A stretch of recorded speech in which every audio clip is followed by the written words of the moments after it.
Welcome back to the Mystery Project. My name is Patrick. Welcome in. And tonight we're going to be talking about Bryan Kohberger, the Idaho 4 murders. Apparently, there's a bunch of unsealed files, and it says that it's much worse than anybody even imagined. And I saw that Annie Elise did a video talking about it, so we're going to check it out.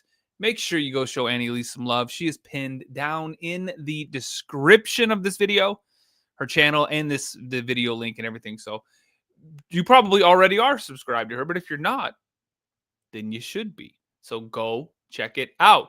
TikTok, hit the follow button if you want to come watch along on YouTube. It is The Mystery Project on YouTube. The Mystery Project.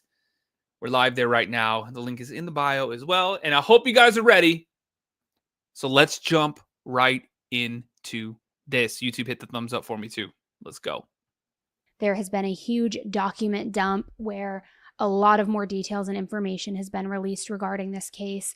We are finding out new details about the crime scene, new details in the days and weeks leading up to the murders.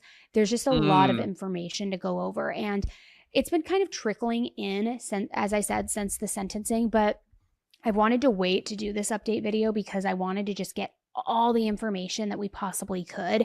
And it's been coming in daily. So now we're at a point where so much has come in through that I feel like, okay, let's give like the full rundown of everything. We're going to go item by item, line by line, and just talk through it and there we go. Let's do it. Make sense of, even though that sounds so stupid, because it's like, how do you even make sense of something like this, right? Now, just to give a little bit of backstory for the sentencing, I'm sure most of you are up to speed, so I won't spend too much time on that. But Bryan Kohberger, he was the accused quadruple murderer of the Idaho 4 case. He was sentenced to 4 consecutive life sentences. He also was given an additional 10 years for the burglary charges, and he'll be spending the rest of his life in prison. However, It was obviously a very hot topic, right? Because Bryan ended up taking a plea deal, which he would plead guilty in exchange for the death penalty being removed. And while some families involved in this case felt like that was okay and that at least they didn't need to go through a trial and they could just put this behind them and try to move forward, a lot of other families have been very outspoken that they do not agree with this plea deal, that they wanted their day in court, they wanted to go to trial, they wanted him to be put on blast for everything he did and receive some sort of, I don't even want to say closure, but some sort of peace that way. So it's been a very hot topic for the last several weeks. And because of this, at the sentencing, when a lot of these victims' families had the opportunity to read their victim impact statements, I think they were kind of indicative of their frustration with the lack of a trial. Not for everyone, but for some of them. And for those, I'm not going to, again, repeat myself a ton, but for those who didn't follow the sentencing or maybe want more of like an insight into that, we did have our correspondent in the courtroom where she was breaking down the behavior, the mannerisms, the what Bryan was doing, how even below the waist he was like turning in his chair, how he was so angry when Steve Goncalves was speaking, who's Kaylee's dad, but then he was very uncomfortable when any female was speaking. And so she breaks it all down, which I also will just say, I think to me, we've all been long suspecting, or at least I've been long suspecting, that Bryan Kohberger is an incel, which stands for involuntarily celibate. And I think that type of behavior and his response during the sentencing to the different genders kind of ties directly back to that. Somebody who hates women, is uncomfortable around women, doesn't know how to act, but then hates men because the man is everything they will never be, everything they're not. They get everything that Bryan will never get. And so I just thought that that was really interesting. And that whole breakdown. Freedom? We got freedom there, Mr. Kohberger, you piece of garbage. From Madison is on headline highlights from 2 weeks ago now. So you can go back and listen to that and hear her firsthand account. But just as a high level with the sentencing, it was, of course, very powerful. Nobody was really expecting Kaylee's father, Steve, to even speak and give a victim impact statement because he had been so outspoken about not agreeing with this outcome. But he did speak, and it was a very powerful move because right when he approached the podium, he turned it directly to Bryan Kohberger so that Bryan had to look at him. And Bryan's face, it was unnerving. He was staring very intently at Steve. His brows had dropped down, and he wasn't breaking eye contact, and it seemed as though Oh, he hell. was the one angry at Steve, which can you even believe that? A lot of serial killers go down, and all we remember is the serial killer's name and not the victims. And maybe we can set a new tone where we focus on the victims, and we don't even name the person. I think a lot of people know their names. I mean, obviously the perpetrator, yeah. I mean, they're the one that people are going to follow. And when they're, when they go to court and all that stuff, that's what they're searching for. But I think this case, especially, a lot of people are going to remember them. That does this, because I think the notoriety and the fame that they get is not helping us at all. Yeah. I'll give you a glimpse a little bit behind the scenes. That podium literally said, "Do not move." It had it right on there. But some of the other victims' families were so scared that they were going to be arrested, or they were going to get in trouble if their statements weren't perfect. And I said, I will go first, even though I wanted to go last. I said, I will go first. And if I don't get arrested, none of you guys have anything to worry about. So I went in there, turned that podium. I wanted to face him. I wanted to set a tone of what I think a courtroom should look like. A courtroom should be about protecting the victims and not emboldening the person who did this. I mean, how many times did we hear that he was, respectful, and he didn't even need to stand for saying that, the victims that he killed. How could he be respectful? Krista, thank you so much. I wanted to change that tone a bit. We kind of all worked on our statements together. We even worked with some of the other families on their statements. We're a family of doers. We're families that were prepared for this. Yeah, we were ready. And we've been victimized by the court system itself. So it was finally our chance to be like, this is how we course correct. This is how we get in here and we let people know this is what a Goncalves is. This is what a G is. And it's not sitting here begging this guy and keep emboldening him and keep putting him in positions of power. He was able to dictate the whole process. Yeah.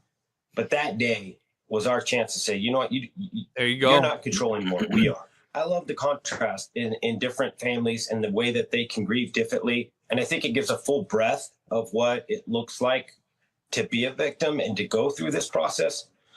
For me, I've always said it would be a lot more difficult if he came forward and just said, I did this and I need to be forgiven. I believe in Jesus Christ, our Lord, our Savior. So if he said that, that would put me in a paradox to where I would have to I'd have to forgive him. So that would be a lot more difficult, but he's never really taken accountability. He's never shown any remorse. I mean, that's true. So I'm not there yet. Then Kaylee's sister, Olivia, gave a very, very impactful statement. And I know that's probably gone viral, but I'm going to play it for you a little bit here. And it was just incredibly moving. My name is Olivia, and I'm the big sister of Kaylee Goncalves, and I was blessed to love Madison Mogen as a sister too. I'm not here today to speak in grief. I'm here to speak in truth. Because the truth is, my sister Kaylee and her best friend Maddie were not yours to take. They were not yours to study, to stalk, or to silence. They were two pieces of a whole, the perfect yin and yang. They are everything that you could never be. Loved, accepted, vibrant. Oh, damn. Accomplished, brave, and powerful. Because the truth about Kaylee and Maddie is they would have been kind to you. If you had approached them in their everyday lives, they would have given you directions, thanked you for the compliment, or awkwardly giggled to make your own words less uncomfortable for you. In a world that rejected you, they would have shown mercy. I won't stand here and give you what you want. I won't offer you tears. I won't offer you trembling. Disappointments like you thrive on pain, on fear, and on the illusion of power. Damn. And I won't feed your beast. Instead, I will call you what you are. Sociopath, psychopath, murderer. I will ask the questions that reverberate violently in my own head, so loudly that I can't think straight most any day. Some of these might be familiar, so sit up straight when I talk to you. How was your life right before you murdered my sisters? Did you prepare for the crime before leaving your apartment? Please detail what you were thinking and feeling at this time. Why did you choose my sisters? Oh, hell. Before making your move, did you approach my sisters? Detail what you were thinking and feeling. Before leaving their home, is there anything else He's not you going to did? answer any of that. How does it feel to know the only thing you failed more miserably at than being a murderer is trying to be a rapper? He was trying to be a rapper? What the hell? What was that about? I didn't hear that. Kim, what you doing? Thank you. Caitlin, yep, I'm back. I'm back. He was trying to be a rapper? When did this come out? Did you recently start shaving or manually pulling out your eyebrows? Why November 13th? Did you truly think your Amazon purchase was untraceable because you used a gift card? How do you find it enjoyable to start You used a gift card? Trying to circumvent all that? Man, that's crazy. your gaze with such a severe case of visual snow? Where is the murder weapon? The clothes you wore that night? What did you bring into the house with you? What was the second weapon you used on Kaylee? What were Kaylee's last words? Please describe Wow. in detail the level of anxiety you must have felt when you heard the Bearcat pull up to your family home on December 30th, 2022. Which do you regret more? Returning to the crime scene 5 hours later, or never, ever going back to Moscow, not even once, after stalking them there for months? If you were really smart, do you think you'd be here right now? What's it like needing this much attention just to feel real? Burn. You're terrified of being ordinary, aren't you? Do you feel anything at all? Or are you exactly what you always feared? Nothing.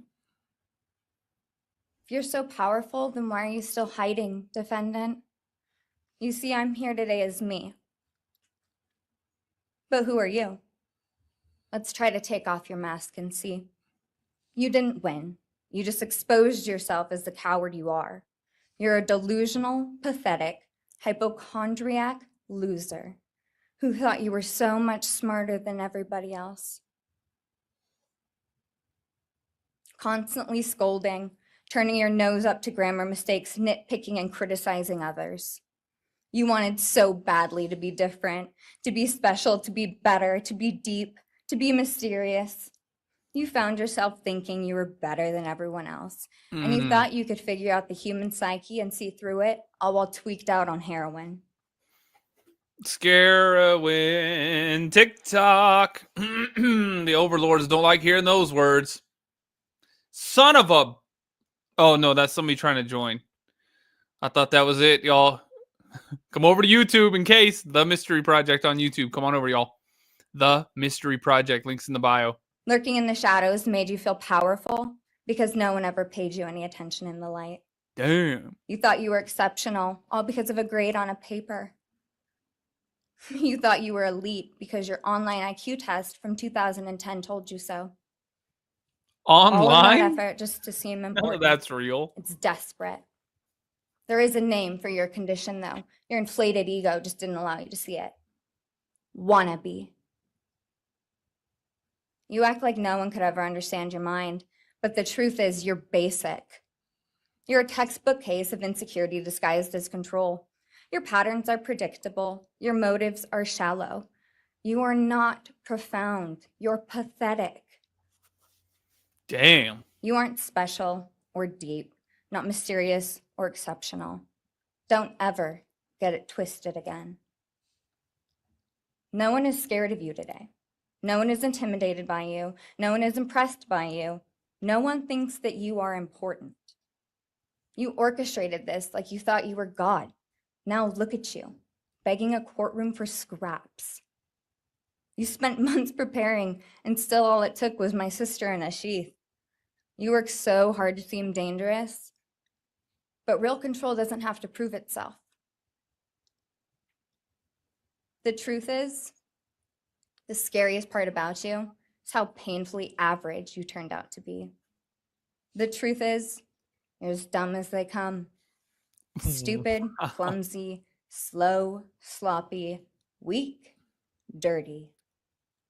She keeps Let me going be very too. clear. Don't ever try to convince yourself you mattered just because someone finally said your name out loud. I see through you. You want the truth? Here's the one you'll hate the most.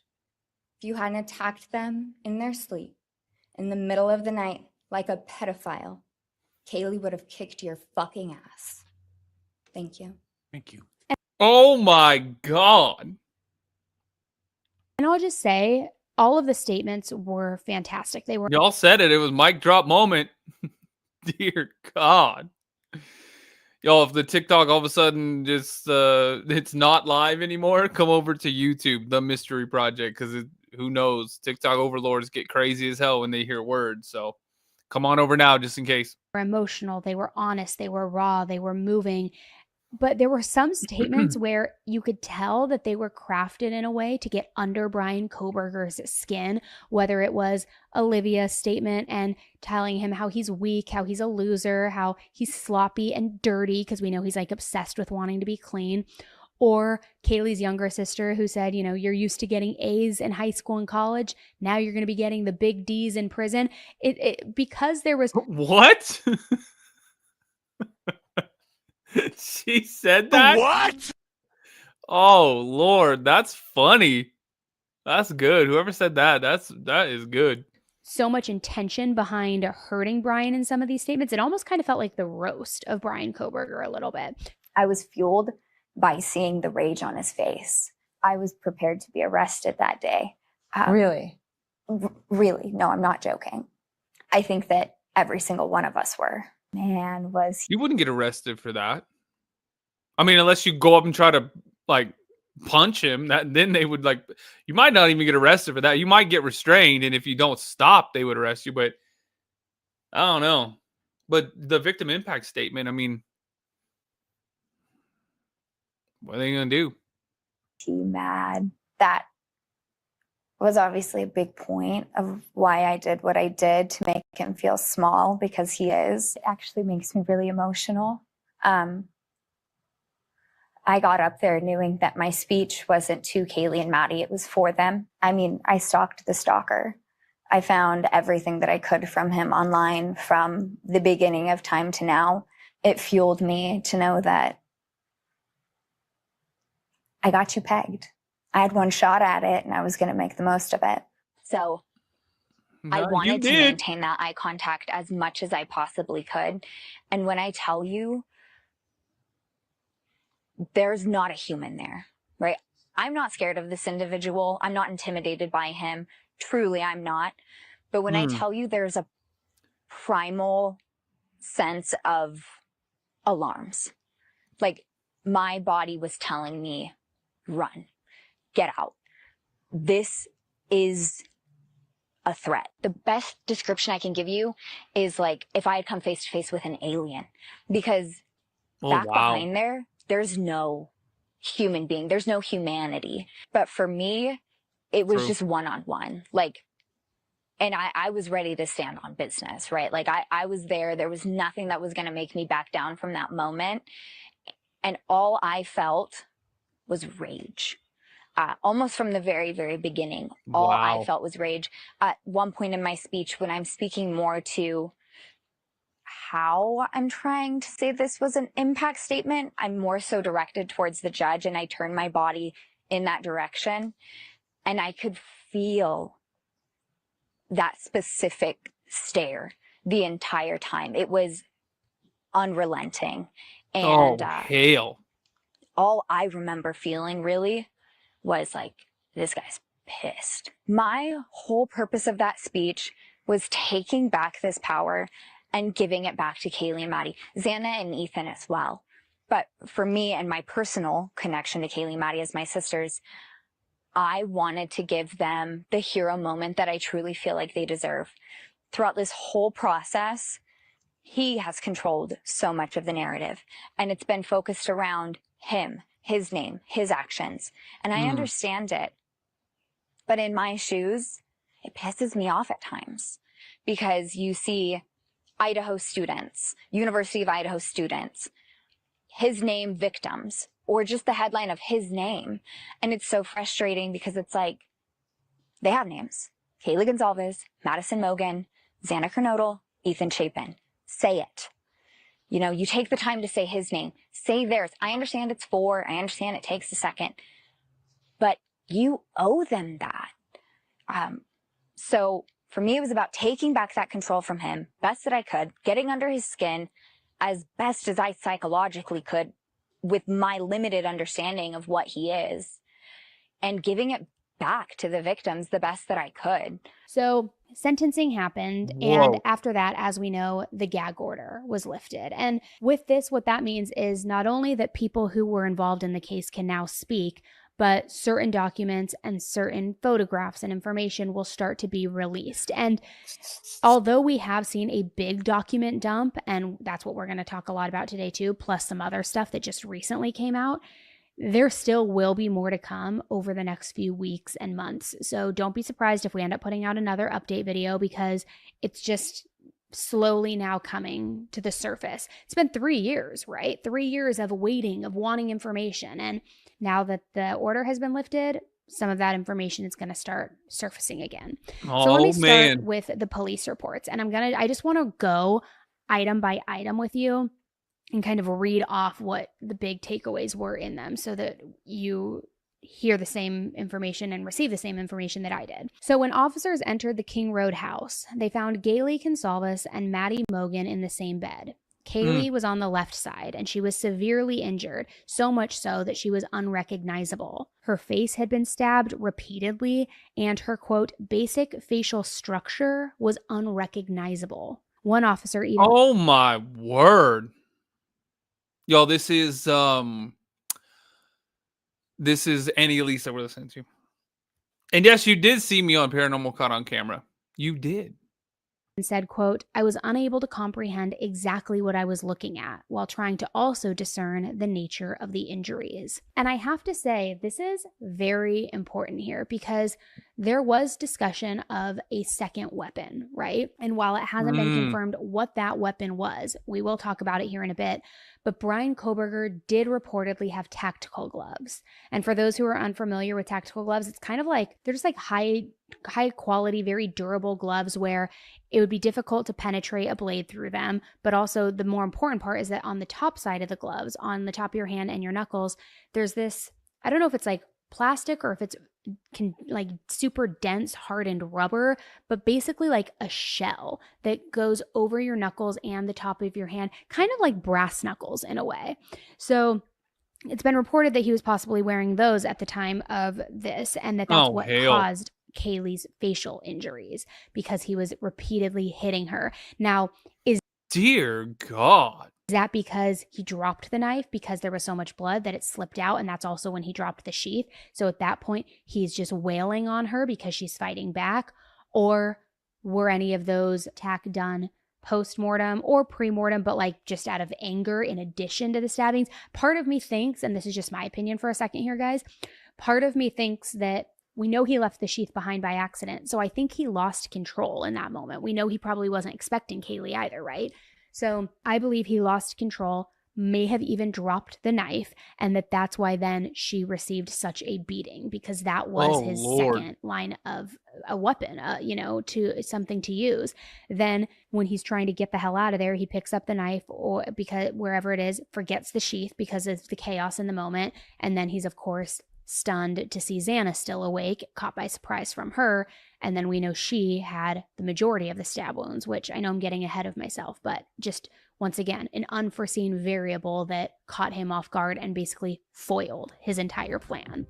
So Madison was on the right side of the bed. and she had a gash that was running from the corner of her eye down to her nose. The bed was also soaked in blood, and the officers noted visible lividity, which, if you don't know what that means, lividity refers to livor mortis, which is one of the stages of death, and it basically means that the blood is settling in your body and it's starting to give your skin a purplish red color. Both girls were also partially covered by a pink blanket, which itself was saturated in blood. And as we know, the knife sheath was found on Maddie's right side on the bed. Defendant entered the residence, went to the 3rd floor, and with a knife, killed Madison Mogen and Kaylee Goncalves. Oh, God. The defendant, as he left that room, for whatever reason, ended up leaving, or the sheath for a K-bar knife was left on the bed next to Madison Mogen's body. And I can jump ahead. That sheath was tested by the Idaho State Police Forensic Lab, and single source male DNA was found on the snap of that sheath, as well as blood from both Kaylee and Madison and other trace evidence. But it's important to note single source male DNA was on the snap of that sheath. Now, Kaylee's room, which was just next door to Maddie's, was surprisingly neat. The only disruption appeared to be that the sheets had been pulled back, almost as if someone had been lying there and then quickly got out of bed. I've seen some speculation that maybe she heard what was happening to Maddie and she went in there to intervene. But because her bed was also so neat, I think that maybe she was going to sleep in her own room. But like girls do, sometimes like you're eating, you're debriefing from the night, you're hanging out in the same bed, and then you just like pass out and fall asleep. So I don't know why it was the sheet was undone or what happened, and maybe that's a detail we'll never know. As for Kaylee's golden doodle, Murphy was found on her bed, scared but physically unharmed. He had been locked in her room during the initial investigation, and then eventually he was found hiding underneath her desk. Police coaxed him out and noted that he didn't appear to be in the room during the attack, and this was based on the fact that he had no visible blood on his fur or his paws. So going through this police report, moving downstairs, Xana was found in her room wearing only underwear and a long-sleeved gray shirt, both of which were covered in blood. She had clear defensive wounds too, including a deep gash between her thumb and her pointer finger, signs that she certainly fought back. And as I said, she had the most stab wounds, over 50 of them. And dear God. According to the autopsy, again, we'll get into all of this. I'm not trying to get ahead of myself, but I want to just give some context.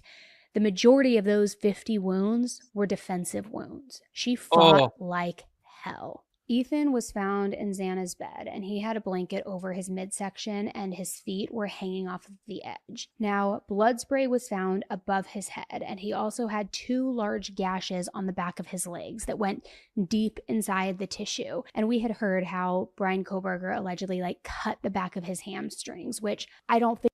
Dear Lord. He was sleeping though, huh? Or half awake. I think was necessary. Ethan was asleep. I think he probably was killed relatively quickly. We know that the cause of death was the stab wound under his left clavicle. So to me, again, kind of going back to the incel theory, these injuries of his hamstrings being sliced is very indicative of hatred toward men. That's my personal thought. And I will say this too.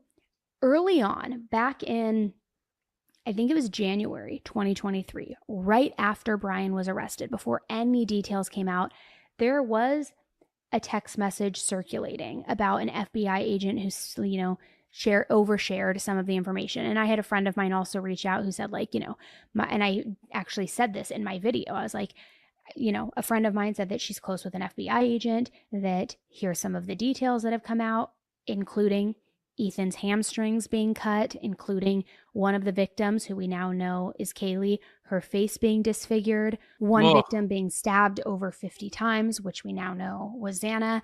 And not I get it. That was a lot of information to share early on, but there was a lot of hate that came with that because people are like, it's rumors, it's not confirmed, it's not. And now looking back, it was true. It was true. And it's horrible. And it's also horrible that an FBI agent would release that kind of sensitive information to where it would go mainstream, right? So anyway, The nightstand in Xana's room had also been oddly moved in all of this. It was pushed up against the bed at this like very unnatural angle, which might indicate a struggle or somebody bumping into it during the attack. Investigators also found footsteps leading from the crime scene out the back door and then kind of curving around a stump toward the front of the house.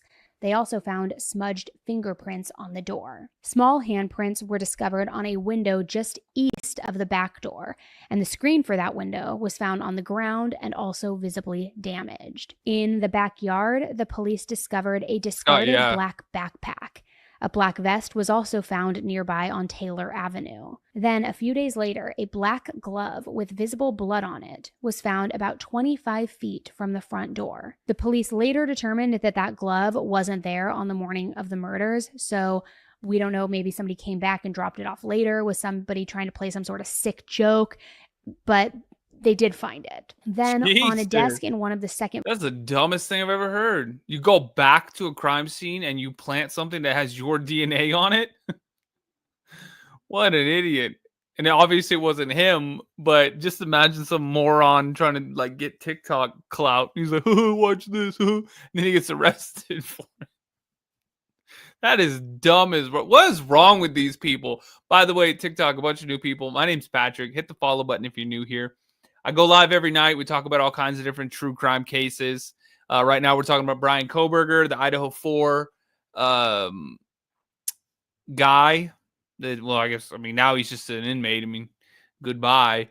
But this is like the unsealed files. This is all the files that were sealed about the investigation and everything. So hit the follow button if you're new. Come on over to YouTube if you want to see the video, because we're live on YouTube right now. The Mystery Project on YouTube.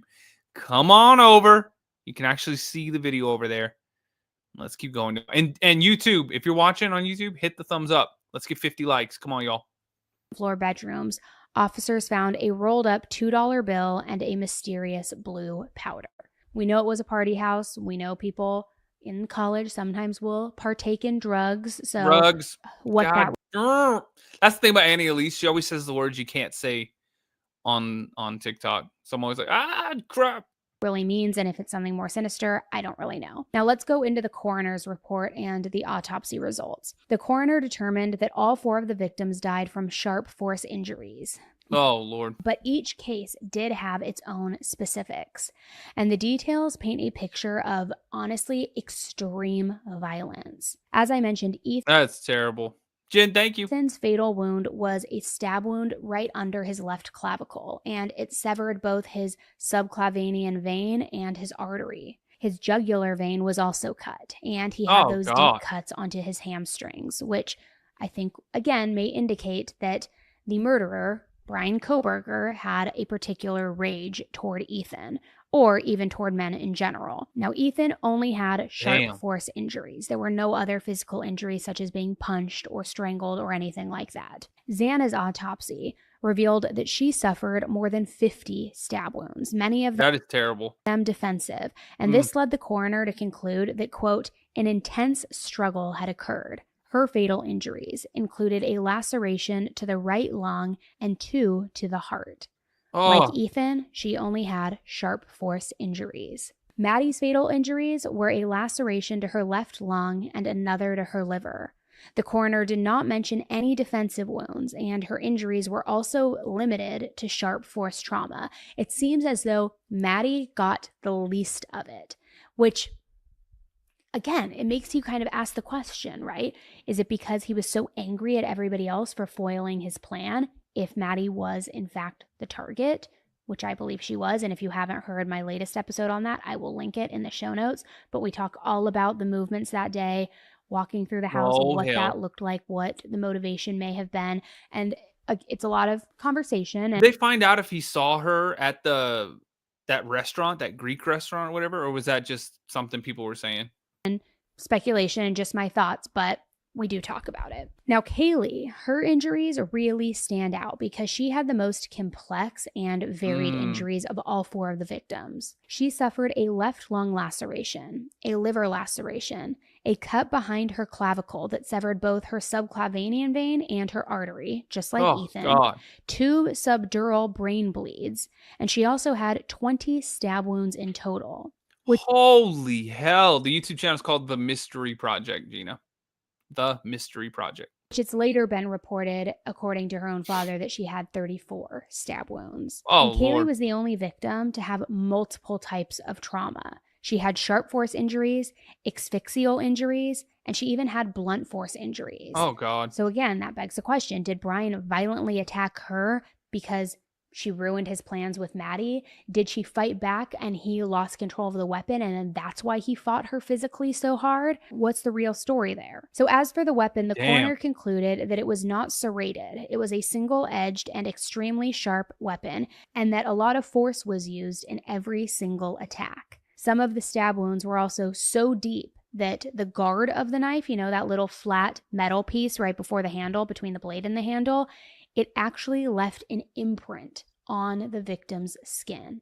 Oh, that is how my rageful he was God. stabbing them with so much force. And some wounds had telltale shapes. The shallower ones had 2 pointed ends, while the deeper ones showed 1 pointed end and 1 squared off shape at the other, likely caused when that little hilt kind of pressed against the body. So those details helped identify the kind of knife that was used. Eventually, the coroner stated that, quote, the shape and size of the K-bar knife that Bryan had bought off Amazon was in fact consistent with the wounds on all 4 victims. Not definitive proof, but definitely damning. Now let's talk about some key evidence and what goes into this and what came out in this document dump. On December 27th, 2022, investigators in Pennsylvania retrieved trash from the Kohberger family residence in Albrightsville, Pennsylvania.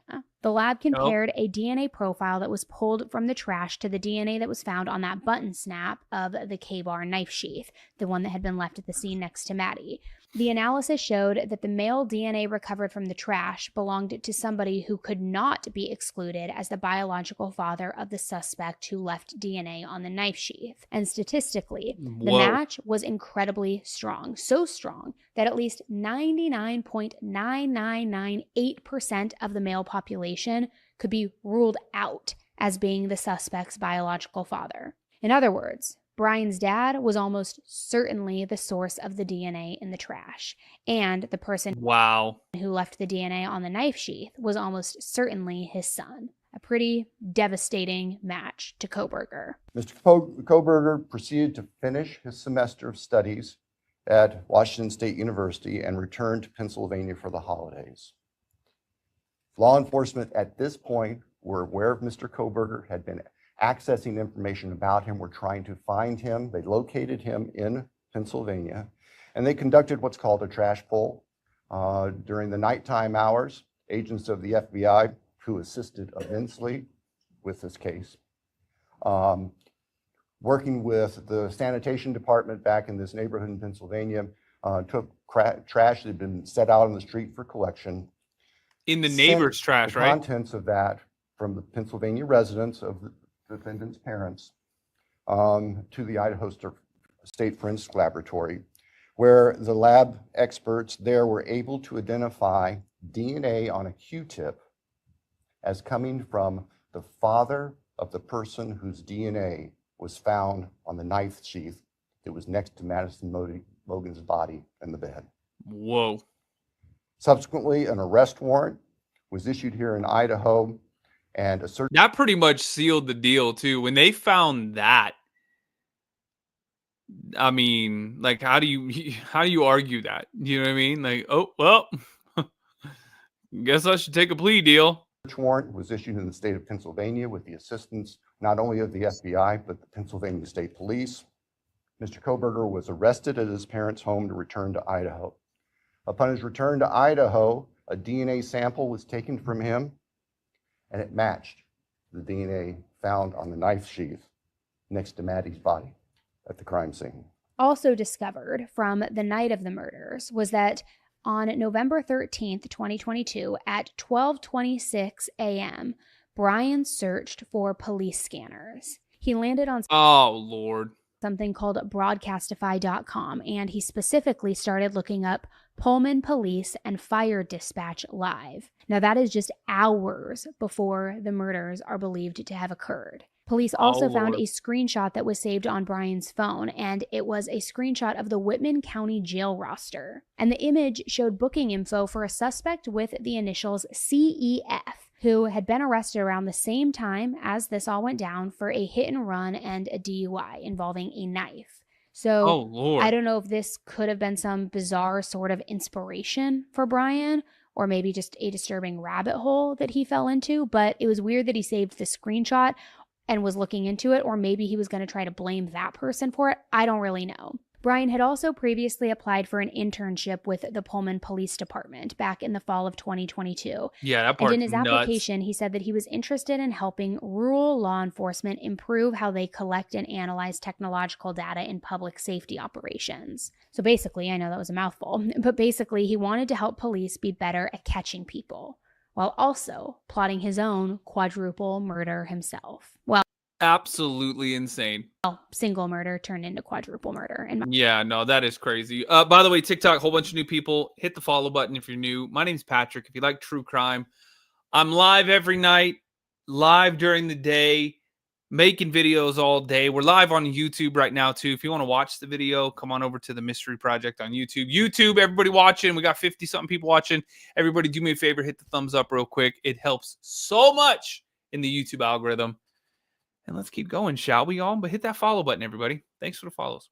My opinion. And his online footprint didn't stop there. Bryan posted a now infamous Reddit survey to multiple subreddits. I'm talking prison, felons, prison talk, ex-cons, moderators of felon, all sorts of different subreddits. And some of them even banned him for a day with a message saying, "We do not approve of these posts. Please stop posting this." Now, the survey post that he was posting in all of these threads read, "Hello, my name is Bryan, and I am inviting you to participate in a research project that seeks to understand how emotions and psychological traits influence decision-making when committing a crime. In particular, this study seeks to understand the story behind your most recent criminal offense, with an emphasis on your thoughts and feelings throughout your experience. In the event that your most recent that is crazy. Offense was not the one that led to a conviction, you may still participate. Additional surveys are included after the open-ended section as to best understand your unique traits. The study should take about 15 to 20 minutes to fully complete. Your identity and all answers provided are completely confidential, and the link to the survey is also an anonymous link. The research has been approved by the DeSales University IRP. Participants must be 18 years of age and older. If you opt to participate, you may terminate participation at any time for any reason. If you have any questions about this research, you may contact the research team via email. Student investigator Bryan Kohberger at BK5781@DeSales.edu. Anonymous link to the study linked here. And we all know that that survey was like beyond weird, right? It had questions like, what was your thought process leading up to the murders? How did you pick your victim? What were your thoughts when you left? Did you leave anything behind? Like almost trying to find a blueprint to commit the perfect murder. A file for the documentary called Kids for Cash, which is about a judicial scandal where judges sent kids to jail. Oh yeah, they didn't they got like clemency. They got pardons. Biden pardoned them on his his friggin' like 7,000 pardons or whatever it was at the end. For minor offenses was also found as being added to Bryan's Dropbox between March 5th and March 9th, 2022. It's not clear whether this was part of a class assignment or just something that maybe he watched on his own, but it definitely fits this like dark psychology theme, right? Police also discovered several emails in Bryan's files that outlined the issues that he was having in his PhD program. These internal documents showed that he was eventually let go from his teaching assistant position and also lost his program funding. Yeah, because he was, I don't know if I could say it on TikTok, but he was a loser. a major academic and professional setback that was likely weighing on him pretty heavily. As investigators then dug deeper into his Amazon purchase history, they learned that Bryan bought K-bar knife and sheath online, and in that and then he bought another replacement sheath. Oh my God. That bee thanks for the follow. And the heart. Same online order, he had also purchased vegan vitamins, D3K2 supplements, a 1.5 ton scissor jack, like a jack to, jack up your car when you're changing a tire, DOT approved warning triangles, and a 14-inch universal lug wrench. The K-bar sharpener was also included too, and on paper, when you really look at it, it is a strange mix of like self-care and survivalist tools all mixed together. So it makes you wonder what exactly he was planning and why. Was the jack and the triangles to like stage that being pulled over and like have somebody stop to help him and then attack someone that way? I don't know. It just raises a lot of questions. That is crazy. Y'all, TikTok, hit the follow button if you're new, but come on over to YouTube because TikTok is getting crazy. They don't like when we talk about certain things. So, y'all, everybody click the link in the bio, The Mystery Project on YouTube. We're live there right now. Come finish the video over there. The Mystery Project. Come on over, y'all. The Mystery Project. I'll see you there. Click the link in the bio. Sorry, y'all. Got to close that thing down before TikTok gets mad as hell. All right, let's keep going. The state's evidence, as an overview, would show that back in March of 2022, when the defendant was residing in his parents' residence or was residing back in Pennsylvania, his home state, he purchased online a K-bar knife and sheath with an Amazon gift card that he had purchased shortly prior to the purchase of the knife, sheath, and sharpener. The state's evidence will show that following Sunday, November 13th, 2022, business records show that the defendant began searching for a K-bar knife and a K-bar knife sheath, as the state believes, to replace the one that was left at the scene of the murders.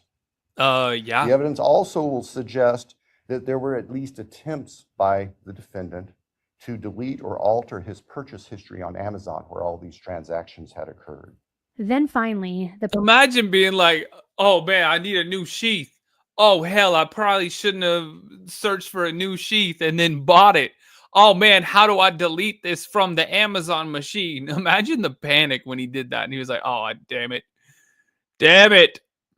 What an idiot. Police scoured every digital As you guys trail are coming that in they from could TikTok, find hit that for thumbs up for me. Kaylee, Thank you. Maddie, Xana, and Ethan, including iCloud, Gmail, Yahoo, Instagram, Facebook, Snapchat, you name it.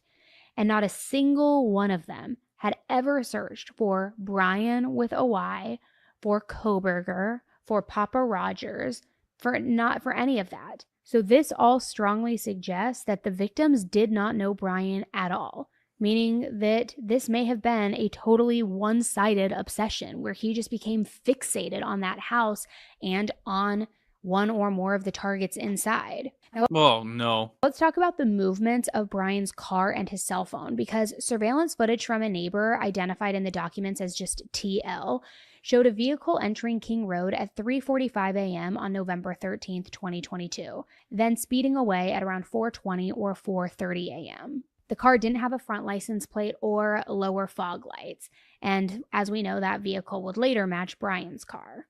Of course. At approximately 4:20 that morning, so this would have been 15 minutes or so later, Finn's car is seen on a surveillance camera for 1112 King Road, which is immediately next door to the west of 1122, leaving the area at a high rate of speed. And if the court were to see that, or anybody in this courtroom would see that, you can see the car almost loses control as it makes the corner, heads north, and then turns to go south on Walinta, which is one of the only ways to get out of that part of town. Right. The evidence would show that following that, the defendant in his Elantra drove south of Moscow. We know that he drove on the back roads because there are surveillance cameras on the main highways, Highway 95, that would have picked up the defendant's car if he'd gone that route. and they did not show Right. the defendant's car on that route during the time. So we know that he went through a variety of back roads in very rural, isolated part of Latah County. Then earlier that morning, starting at around 3:26 a.m., Bryan's white Hyundai Elantra was picked up on various surveillance cameras. First, it was seen traveling westbound on Indian Hills Drive, then on Steiner Avenue, then crossing South Main Street toward Louder Avenue by around 3:28 a.m. Then at 3:29 a.m., the vehicle began circling 1122 King Road, Oh, the house hell. of those roommates. It made 3 passes by the house before returning again at 4:04 a.m. for a 4th time.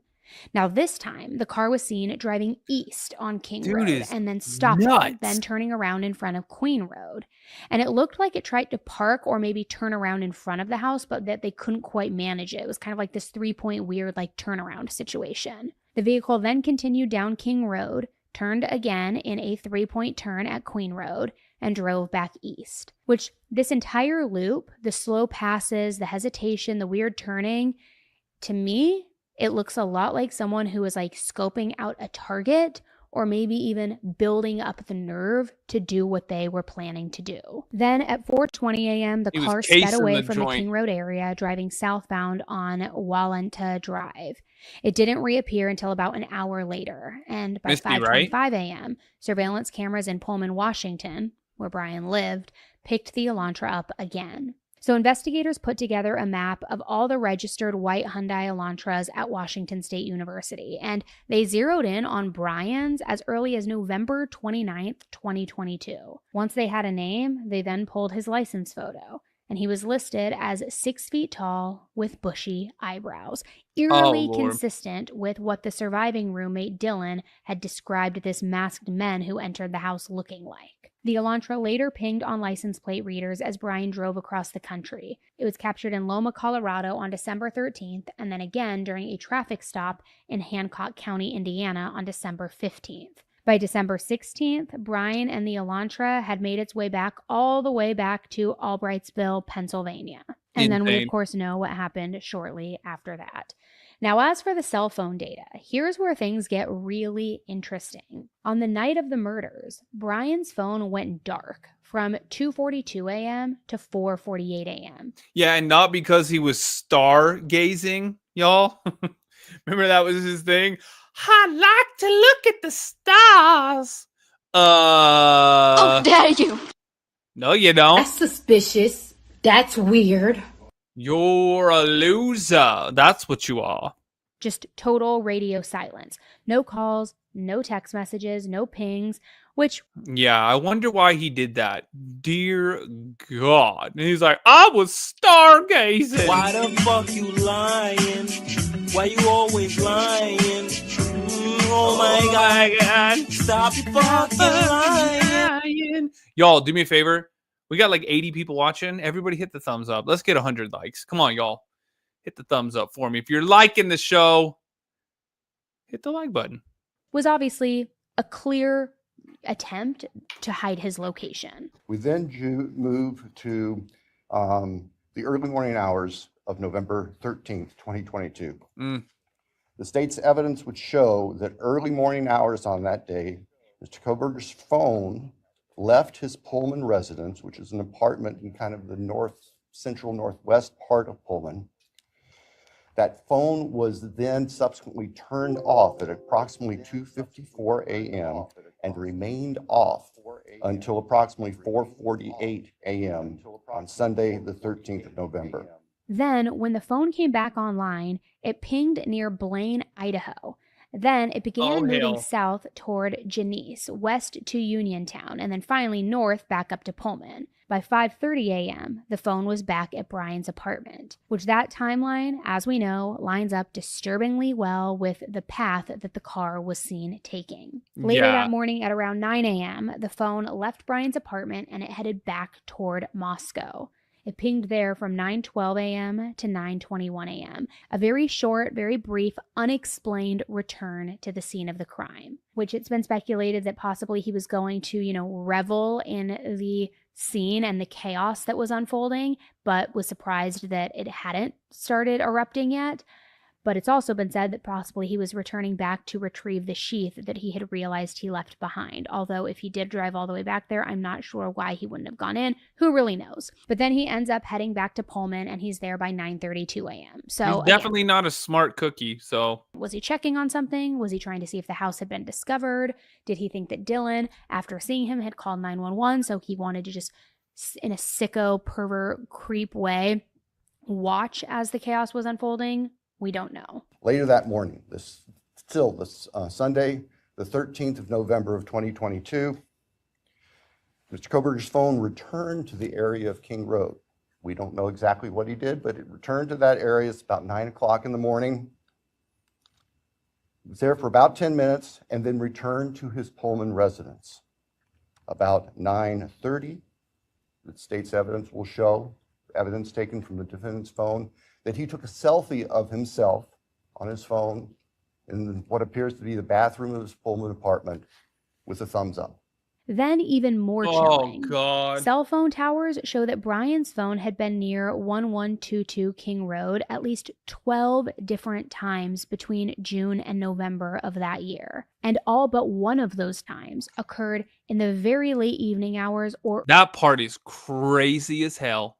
early morning hours. One notable example of that is on August 21st, 2022, the phone pinged near the King Road residence between 10:34 p.m. and 11:35 p.m. Then, just 2 minutes later, at 11:37 p.m., Bryan ended up getting pulled over by the local police, which, Oh, yeah, we what saw the heck that. was he doing in that area, right? And We saw that body cam footage.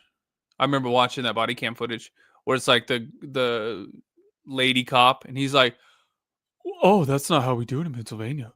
Like I had to pull out, and I was already in the intersection." less stalking, lurking, watching. Look at those State's eyes. evidence would indicate that beginning July 9th That's some of crazy eyes 2022, right there. He had the Mr. Kohberger's phone began connecting to a cell tower that serves the area of the 1122 King Road residence in Moscow, Idaho. Now, I will acknowledge for the court and all present that there are many residences in that area. It's a dense population of mostly college-related occupants.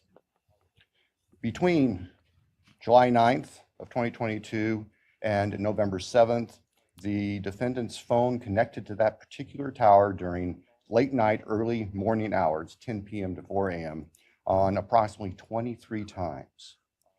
dear look 23 times between 10 p.m. and 4 a.m. Hell no.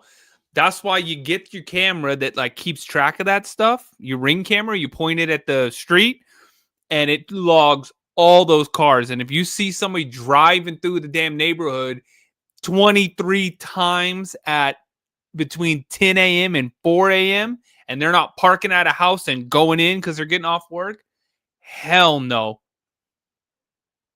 I'm standing out on the sidewalk, strapped up, ready to go. They pull down the street. What you doing in my waters?